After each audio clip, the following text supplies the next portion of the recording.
Hello student, welcome to Equator Academy Dehradun. और मैं फिर से लाया हूँ आप लोग के लिए संविधान के आउट ऑफ 30, ये टेस्ट सीरीज से मैंने क्वेश्चन लिए हैं आपके।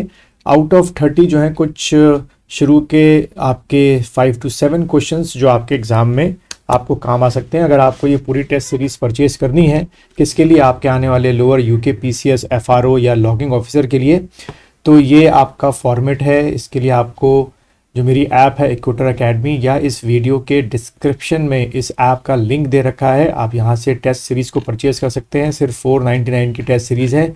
इसमें सारे आपके जीएस के टॉपिक जो हैं वो कवर अप किए गए हैं। चलिए शुरुआत करते हैं इस टेस्ट सीरीज़ की। तो पहला क्वेश्चन जैसे कि आपको दिख रहा है कि वर्तमान में लोकसभा में निर्वाचन क्षेत्र के लिए चुनाव व्यय की अधिकतम सीमा क्या है, यानी क्या समय जो खर्च की सीमा है वो रखी गई है। ए आपका 25 लाख रुपए है, या बी 40 लाख 95, या 1 करोड़। तो आपको बताना है इसमें से आंसर क्या हो सकता है, ए है कि बी है कि आपका सी है।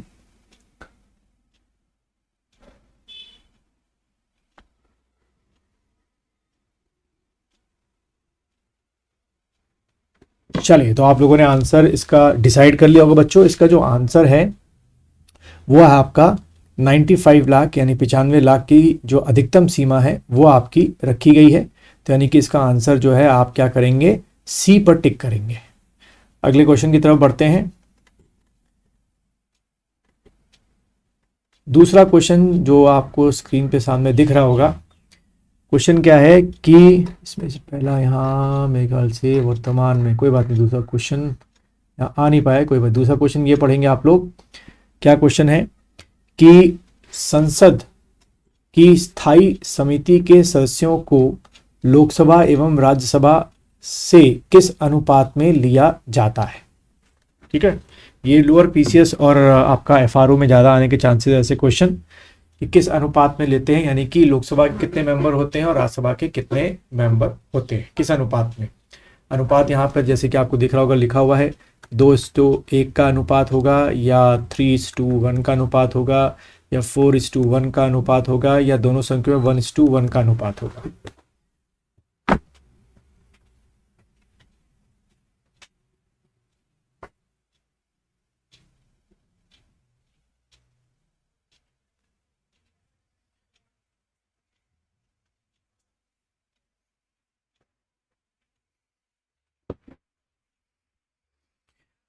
चलिए बच्चों, इसमें अगर हम लोग आंसर की बात करें तो बच्चों इसका जो आंसर है वो है आपका ए पे टिक करेंगे आप, यानी कि ए आंसर 2 और 1 का अनुपात में आपका होगा।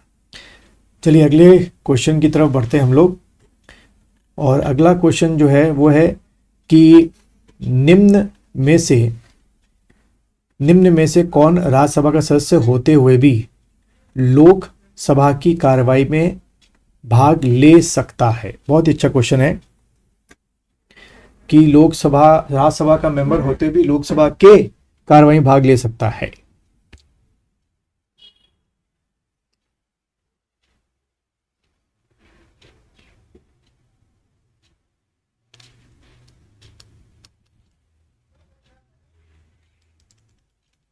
चारों ऑप्शन को आराम से पढ़िएगा, ये क्वेश्चन गलत नहीं होना चाहिए।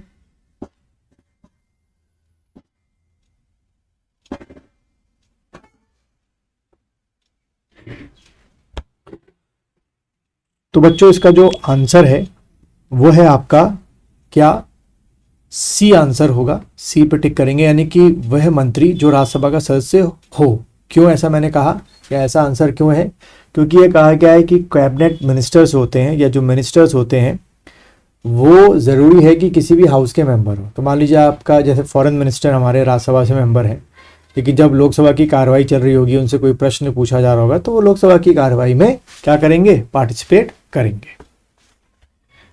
अगले प्रश्न की तरफ बढ़ते हैं। अगला प्रश्न है, संसद के सूचना अधिकार अधिनियम को भारत के राष्ट्रपति की स्वीकृति कब प्राप्त हुई थी, यानी कि जो आपका क्या है आरटीआई है, राइट टू इंफॉर्मेशन एक्ट जो है वो पूछा गया है कि कब आपका लागू हुआ था, यानी कि राष्ट्रपति ने कब उस पर सिग्नेचर किए। 15 मई 2005 को, 5 जून 2005 को, 15 जून 2005 को, 12 अक्टूबर 2005 को। 2005 2005 तो सबको याद रहता है। इस तरीके से पर्टिकुलर जो है एग्जामिनर जो है कई बार आपसे जो डेट होती है वो भी पूछ लेता है।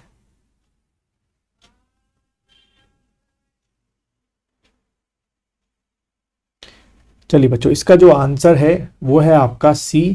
15 जून 2005 को आपका क्या हुआ था, राष्ट्रपति जी ने इस पे अपनी स्वीकृति यानी कि हस्ताक्षर किए थे। अगला क्वेश्चन पढ़ेंगे आप लोग। सिविल अधिकार संरक्षण अधिनियम 1955 के अंतर्गत अपराध का विचारण किस न्यायालय द्वारा किया जा सकता है या जाता है? सत्र न्यायालय, प्रथम श्रेणी न्यायिक मजिस्ट्रेट, द्वितीय श्रेणी न्यायिक मजिस्ट्रेट या मुख्य न्यायिक मजिस्ट्रेट?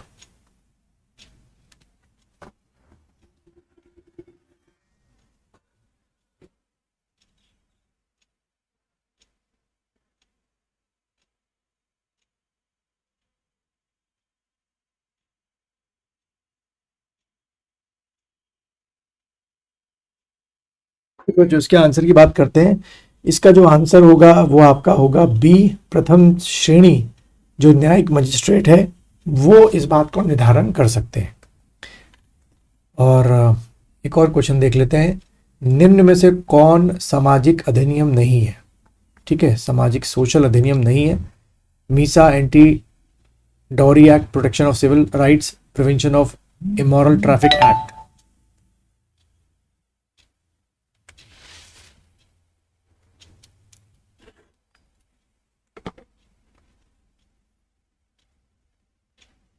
चलिए बच्चों, इसका जो आंसर है वो है आपका मीसा। ठीक है, ये आपका मीसा जो एंटी टेररिस्ट एक्टिविटी को रोकने के लिए था, उससे संबंधित है। तो बच्चों, अगर आपको ये टेस्ट सीरीज में अभी तक आपने सारे क्वेश्चन अटेंड किए हैं तो कमेंट बॉक्स में बताइएगा। और अगर आप ये टेस्ट सीरीज परचेज करना चाहते हैं, जिसमें मैंने बताया कि आपको सारे क्वेश्चंस मिलेंगे, सारे सब्जेक्ट मिलेंगे, आधुनिक भारत, मध्यकालीन, प्राचीन, और कम से कम 1000 क्वेश्चन से ऊपर आपको मिलेंगे। धीरे धीरे हम लोग क्वेश्चन लगातार अपडेट या अपलोड करते जा रहे हैं। मात्र इसका प्राइस जो रखा गया है 499 रखा गया है, जिसमें लोअर पीसीएस, एफआरओ और लॉगिंग एग्ज़ाम इसमें कवर अप किए जाएंगे।